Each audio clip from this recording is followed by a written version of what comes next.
Welcome back to the Nullified Take channel here on YouTube, where we've got the TNT takes for you on Australian Survivor Heroes vs Villains Episode 8. That's right, I am back. And I always knew this was going to be a difficult episode and a difficult tribal council to follow on from the exciting and unprecedented episode that we saw in episode 7. But there was still a lot of hidden gems and good little tidbits for us to talk about here in this episode. So before we get into it, consider subscribing, consider liking this content for more in the future, and it does help the channel get recognized as we continue to grow to 2,000 subscribers here on the Nullified Take channel. But let's start off with number 1, the aftermath at the Villains tribe. Now, in the beginning of the episode, we do see Shani and Liz sitting down with Stevie, who was very emotional and broke down in front of both Liz and Shani and said, "Thank you for saving me. You now have my loyalty 100%, which I now believe Stevie has well and truly put the plan to go after Shani behind him. Maybe it'll come back up if she does go to the end with him and they're in like a final 5, final 6 situation. But I do think Stevie now has decided that he wants to work with Shani in this game moving forward and with Liz, because he needs numbers, he needs people that he can trust. And Shani says, "We love you, that's why he saved you." And I've got to say, man, like, really had me there for a moment, you know, emotionally seeing this guy break down. I think that it happens to a lot of players and we just don't see it on our screens every single time. But, you know, you're stripped from everything that you have in life, all the luxuries and comfort of home. You don't know who you can trust. I think a lot of men and women have broken down in this game before, but this one we did get to see on the camera. And, you know, Stevie is just a good guy. I think Stevie is too pure for this game. He came into the season as a villain. You know, he's got this sneaky persona. He wants to play as the sneaky character, this quirky character out on the show. But I think in his core, he's a very good person who actually finds it hard to be this villainous person, because that's not who he is outside of the game. And I think that sort of caught up to him now, and I think the loyalty is going to be with this Spice Girls Alliance, or whatever they're going to call themselves moving forward in the game. We also see Geordie having to deal with Simon and the aftermath of that betrayal, and Geordie just owning up to the fact that, listen, I couldn't trust you moving forward. I felt like you may go somewhere else. I felt like you were burning your own game, and I wasn't going to go down as collateral damage with you. These guys have been gunning for you for days. And Simon says that he knows that. I don't think he did. I think he was confident about the fact that he had the numbers on his side to take George out. And Geordie also gives us a little bit of a behind the scenes look of how his life has changed since he played the game about a year ago. And I do believe that Geordie potentially came back too soon to play Survivor. I've heard from many players that I've interviewed on the channel before that it can take up to a year just to get over your experience the first time that you were out there. And he's got so many different things going on in his life. He was a single guy the first time he played the game. He had less to lose, you know. Now he's got this beautiful partner at home. He's got a kid on the way. And he's kind of questioning his own motivation to be there in the first place. And we have seen like a softer side of the Joker this season with saying, let's not get personal. Let's not get to that level. And I think that sort of parent side of him, that more mature side of him, is coming out already in the game. I really am all for Joker, and I really do hope that he does find his place with Shani. Shani does have a conversation with him, and she says she understands why he's feeling burned by George. And funny enough, we didn't get any content from George this episode, which was very strange, you know, from a confessional standpoint in any case. But it does seem like Shani and Liz understand why Geordie feels betrayed. They both believe that he could be a loyal number, and Shani says she does want to work with him further in the game. And Geordie very smartly, you know, does appeal to Shani's fun side, because we haven't seen Shani have a lot of fun this season up until this point. You know, if you think back about the Little Rascals alliance that she had with Harry and she had with Nick, there was a lot of fun and lighthearted moments. Shani is a person who likes to have fun when she's out playing Survivor, and I feel like this tribe and this rift between George and Simon has taken a dark twist, and it's had a toll on Shani up until this point. Like, you could even see at Tribal Council, she looked like she was really, there was no life in her face at that previous episode. And I didn't have an opportunity to mention this, and it looked like the fun has been sucked out of Shani's game at this point. So I do hope that they do get to have that come back in their game if they do continue to work together.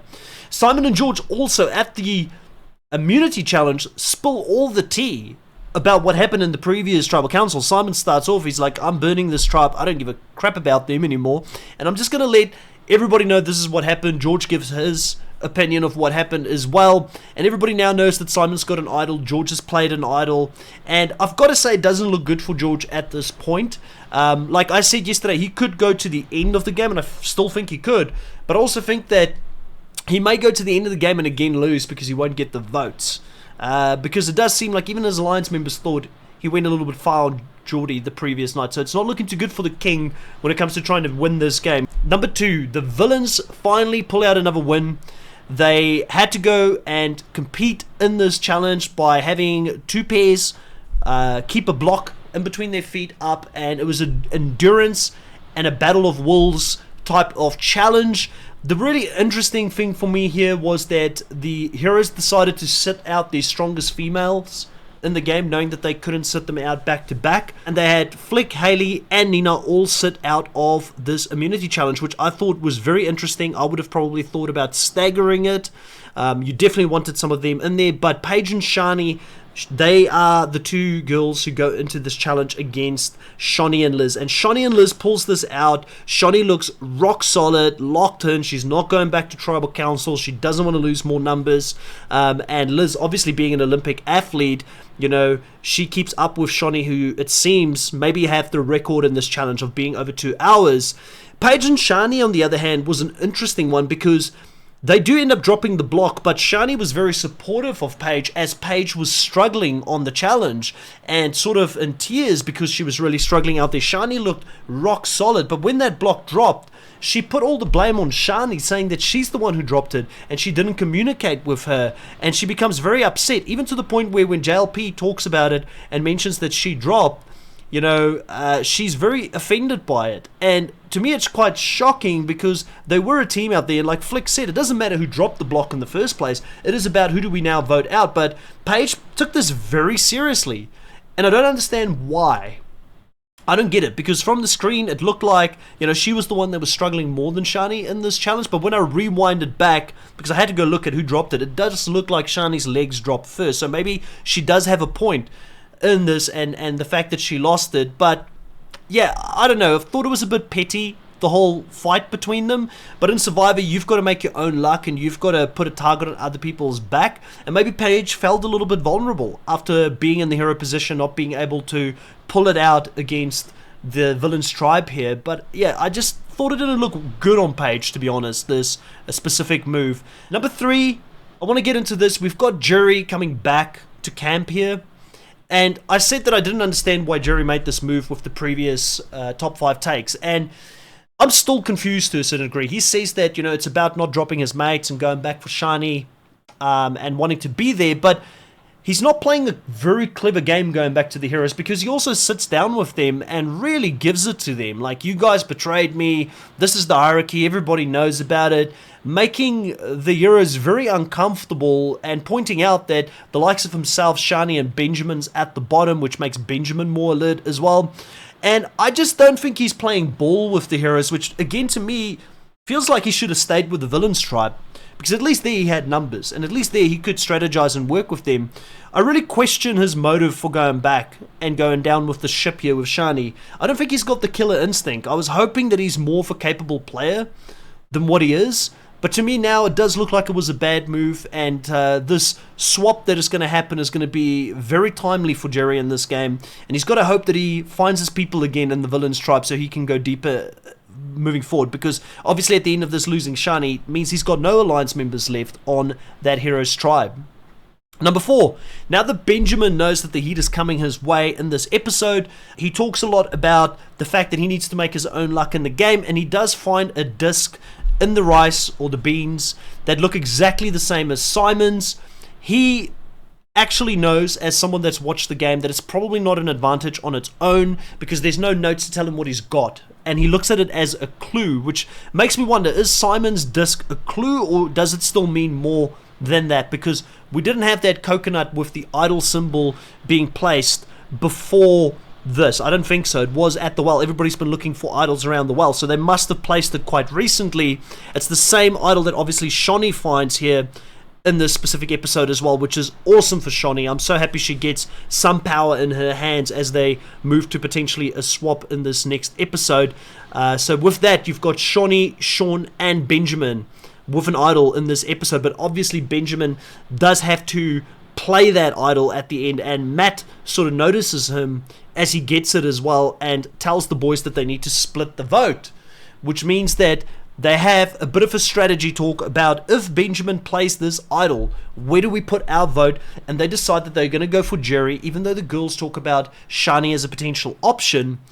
And, you know, obviously at the tribal council, Benjamin make things happen. He goes up to the girls and he says, I'm going to play my idol. You guys can go and vote out Shani. She's not to be trusted. She's this disloyal person, a snake, which is hilarious to me, because clearly the whole time she's preaching mateship, she's preaching being a hero and all that stuff. You could just see that she's an honorable person, and probably too honorable for the game, and I think that's maybe a reason they voted her out as well, because they do need people that understand that this is a game where deceit and betrayal is going to be a thing. You need battle-hardened people in the game, and again, this is another loss, another L for the production team or the casting team of Australian Survivor when they do these stunt castings of people who aren't really necessarily into the game of Survivor and they're celebrities, but they get them for the numbers to have more eyeballs on the screen. It's a bad move, because these people come into the game and they don't know how to play it. They don't understand it.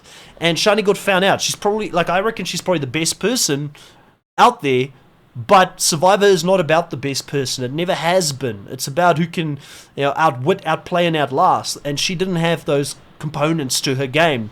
But a question I've got for myself is, with Shani leaving the game, where does that leave Nina? Because we've never really gotten a great grip on Nina's game up until this point. We know she's strategic. We know she's good at confessionals. It seems like she's sitting back. I don't understand what she's doing. And she goes and tells Shani about the plan for this Jerry vote as well, which to me looks like she continues to, you know, nurture this relationship between her and Shani. And maybe she thought Shani could have been potentially a number for her in the game.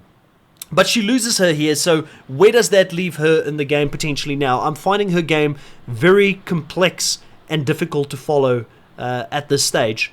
Now, number 5 is going to be, there's going to be a shake-up coming in this next episode, and we've seen some hierarchies formed within both tribes. You know, I did find it interesting that they continue to show us Sean and Haley's relationship as they went onto the beach to have a conversation about where the votes were going to go. It does show me that the two A players in that team are still working together to a certain degree, and then obviously Benjamin walked up. So I believe with this hidden hierarchy that Sean has working with Haley on the side, and the boys isn't aware of it, it's going to have a big role to play as we continue through this season, and potentially at some point the boys are going to get blindsided by this, because Sean is not playing a straightforward game, and I can't wait to see that narrative and storyline play out in front of our screens. Also seeing the swamp come up next week. It will be interesting to see how that's going to shake up the dynamics within the Arrows tribe. Like, do we get a mixture of those boys being split up and potentially landing with some of the girls? Do the bottom people in Benjamin and Jerry find a new lease on life because they end up maybe with a few villains that need numbers? All of this is going to be very interesting, because the game is going to definitely evolve from here onwards. I have very low hopes for Paige and Benjamin at this stage, though. I do think that Benjamin is someone that if he played another season, he maybe would have done a lot better. But playing against these experienced campaigners that can see he's a player, that can see he's creating all this drama around him and that he's sneaky, that's not going to be a good thing for Benjamin's game, and potentially they're going to aim to get rid of him regardless of where he ends up. And then Paige, for me, like Benjamin said, comes across as a very emotional player. I thought she freaked out about this challenge unnecessarily, and I don't think that, you know, showing that this is how she's reacting under pressure, it's only going to get harder as the game continues on. The pressure is going to be that much more intense. So I don't have high hopes for her after this episode as well. And then for Jerry, obviously he needs that, you know, swap into a villain stripe where he can go back to George's alliance with Shani and Liz. Simon could also get a lifeline here with this coming up in the next episode. I do see him potentially, you know, teaming up with Sean as we see in the next on part of Survivor. So potentially he does get that bromance going that he's always wanted in the game, and he really needs it at this point. Anyways, that's my 5 talking points here for this episode of Australian Survivor. I'll catch you guys tomorrow night. It should be an exciting one when we get to find out where everybody lands on this new 2 tribes when they do the swap.